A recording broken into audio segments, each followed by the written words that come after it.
हे दोस्तों, बहुत पहले की बात है। एक एंशिएंट सिटी बेबीलोन में अरकाद नाम का एक आदमी रहता था।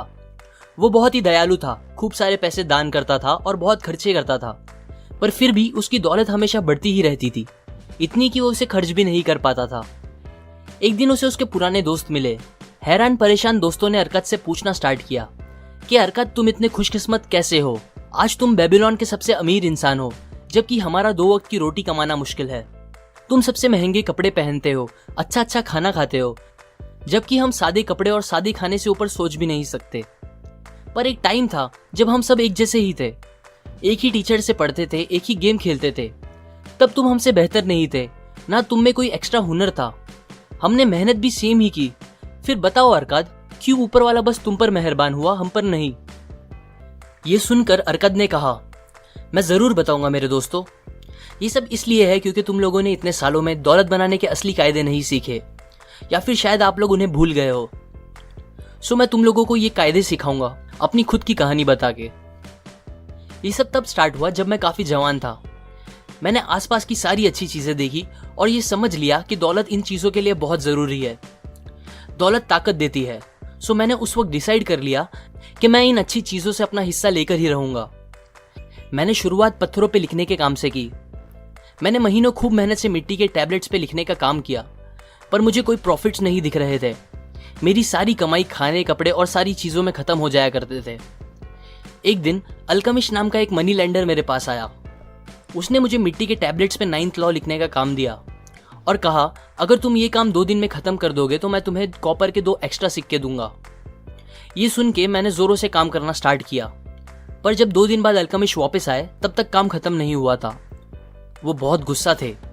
फिर भी हिम्मत जोड़ के मैंने कहा, अल्केमिस्ट, तुम बहुत अमीर इंसान हो, मुझे भी प्लीज बताइए मैं कैसे अमीर बन सकता हूँ, और मैं वादा करता हूँ इसके बदले मैं बिना पैसे लिए आपको कल तक ये काम खत्म करके दे दूंगा। अल्केमिस्ट हंसने लगे और कहा, मुझे तुम्हारी हिम्मत पसंद आई। तुम मेरा काम खत्म करो और मैं कल तुमको अमीर बनने के सीक्रेट्स बता दूंगा। फिर मैंने रात भर काम करके उनके टैबलेट्स तैयार कर दिए। दूसरे दिन जब वो आए तब मैंने उन्हें कहा, आपका काम हो गया है, अब मुझे प्लीज बताएं अपने सीक्रेट्स। अल्केमिस्ट ने कहा, ठीक है अरकाद, गौर से सुनो। मुझे अमीर बनने का रास्ता मिल गया जब मैंने ये डिसाइड किया कि मेरी कमाई का एक हिस्सा मुझे हमेशा अपने आप को देना चाहिए। मैंने सोचते हुए पूछा, बस यही? उन्होंने मुस्कुरा के कहा, बस यही ने एक भेड़ चराने वाले आदमी को एक मनी लेंडर बना दिया, जो कि तुम्हारे सामने खड़ा है। क्या तुम कपड़े बनाने वाले को उसके काम के लिए पैसे नहीं देते, सैंडल बनाने वाले को और बाकी सब लोगों को? बताओ मुझे, तुमने अपनी पिछले महीने की कमाई से अभी तक कितने पैसे अपने पास रखे हैं, या फिर पिछले पूरे साल की कमाई से? तुम पागल हो अरकाद, तुम सबको पे करते हो बस अपने आप को छोड़ के। याद रखो, हर वो गोल्ड का सिक्का जो तुम बचा के अपने आप को दोगे वो तुम्हारे स्लेव जैसा होगा, जो तुम्हें और कॉपर के सिक्के बना के देगा। अगर तुम्हें अमीर बनना है तो तुम्हें तुम्हारी सेविंग से कमाई करानी चाहिए और उसकी कमाई से भी कमाई होनी चाहिए। इस बात को हल्के में मत लेना। ये नॉलेज देके मैं तुम्हें तुम्हारे काम से 1000 गुना ज्यादा पे कर रहा हूँ। तुम्हारी कमाई का एक हिस्सा, जो कि 10% से कम नहीं होना चाहिए, तुम्हारा है और तुम्हें उसे अलग रखना चाहिए। पता है अरकाद, वेल्थ एक पेड़ जैसा होता है जो एक बीज से पैदा होता है। तुम्हारा पहला बचाया हुआ सिक्का तुम्हारा बीज होगा, जिससे तुम्हारी दौलत बढ़ेगी। तुम्हारा अपनी हर कमाई का 10% अपने पास रखना वो झाड़ को पानी देने जैसा होगा, और ये तुम जितना जल्दी स्टार्ट करोगे उतना जल्दी तुम एक दिन उस झाड़ की छांव में आराम कर सकोगे। ये बोल के अल्केमिस्ट चले गए। मैंने उनकी इस विजडम को ट्राई करना स्टार्ट किया।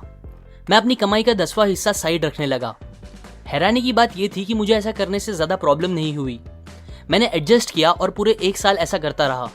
फिर एक दिन अल्केमिस्ट वापस आए और मुझसे पूछा कि मेरी सेविंग्स कैसी चल रही है। मैंने कहा, काफी अच्छी। और फिर उन्होंने मुझसे पूछा कि मैंने अपने उन पैसों का क्या किया। मैंने बताया कि वो मैंने अपने एक दोस्त को दिया है जो समुद्र के रास्ते से जाकर दूसरे देश से महंगे गहने सस्ते में खरीदने गया है।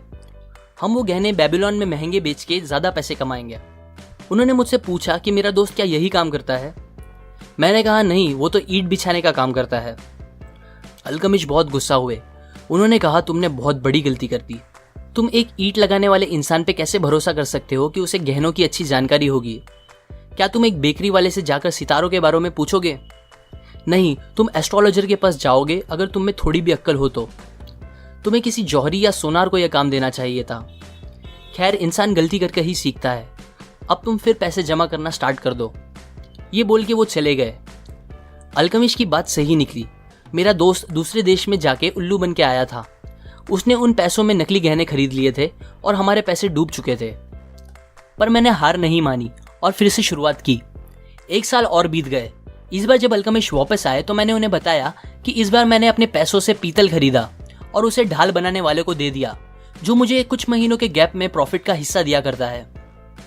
अल्केमिस्ट को ये अच्छा लगा। फिर उन्होंने पूछा कि मैं उन पैसों का क्या करता हूँ। तो मैंने उन्हें बताया कि मैं अपने उन पैसों से अच्छे कपड़े और दूसरी अच्छी अच्छी चीजें खरीदी। अल्केमिस्ट हंसने लगे और कहा कि तुम अपने पेड़ को बढ़ने से पहले ही काट रहे हो। अगर तुम ऐसा करोगे तो वहीं पहुंच जाओगे जहां से शुरू किया था। तुम अपने सेविंग्स के बच्चों को ही खा रहे हो। तुम्हें अभी अपनी कमाए पैसों को फिर इन्वेस्ट करना चाहिए और ऐसा करते रहना चाहिए बिना उसे फालतू चीजों पर खर्च करे। एक टाइम आएगा अरकाद जब तुम दिल चाहे पैसे खर्च कर पाओगे बिना तुम्हारी कमाई को कम किए, पर वो टाइम अभी नहीं है। अब अल्केमिस्ट 2 साल बाद मुझसे मिलने आए। उन्होंने मुझसे मेरे बिजनेस के बारे में पूछा। मैंने कहा अभी तक जितना मैं चाहता था उतने पैसे तो नहीं कमा रहा, पर हाँ, मेरी इन्वेस्टमेंट पैसे बना रहे हैं और उसके बच्चे के बच्चे भी पैसे बना रहे हैं। मैंने फाइनली पैसे कैसे बनाते हैं सीख लिया है आपकी मदद से। ये सुनकर अल्केमिस्ट ने मुझे अपना पार्टनर बना लिया और आज तुम जानते ही हो मैं कहाँ पहुंच गया हूँ। मेरे अमीर बनने के सीक्रेट्स और वेल्थ बनाने के कायदे मैंने सब इस कहानी में तुमको बता दिए हैं। मैं विश करता हूँ तुम लोग भी जल्दी इस नॉलेज को यूज करना स्टार्ट कर दो। सो टू कंक्लूड, इस पूरी कहानी से हमने 3 की लेसन सीखे हैं। पहला, पे योरसेल्फ फर्स्ट। हमें कैसे भी करके हमारी कमाई से एटलीस्ट 10% अपने लिए बचा के रखना चाहिए और बाकी बचे 90% से सारी ज़रूरतें पूरी करनी चाहिए। कुछ भी हो, उन पैसों को हमें रखते रहना चाहिए जब तक कि उसे इन्वेस्ट करने के लिए सही अपॉर्चुनिटी ना मिले। Number 2, seek advice from people who are competent to give it. पैसे को इन्वेस्ट करने से पहले या कोई भी इंपॉर्टेंट डिसीजन लेने से पहले हमें अपने रिश्तेदारों या दोस्तों से एडवाइस लेने के बजाय उनसे पूछना चाहिए जो उस फील्ड का एक्सपर्ट हो। Number 3, make your gold work for you. जब हम अपनी इन्वेस्टमेंट से पैसे कमाएंगे तो हमें उस प्रॉफिट को फालतू चीजों पे खर्च नहीं करना चाहिए, बल्कि उसे वापस इन्वेस्ट करना चाहिए जब तक हम वो स्टेज पे ना पहुंच जाए कि हमारे खर्च करने से हमारी कमाई पर कोई फर्क ना पड़े। ये लेसन्स मैंने the richest man in Babylon book से बताई है, जो कि फाइनेंशियल लिटरेचर की एक क्लासिक बुक है। लाइक करें अगर आपको ये लेसन्स काम के लगे, अपने व्यूज कमेंट करें, शेयर करें इस नॉलेज को अपने फैमिली और फ्रेंड्स के साथ, और सब्सक्राइब करें। मैं और ऐसे लेसन्स आपके साथ शेयर करूंगा। Finally, thanks for watching.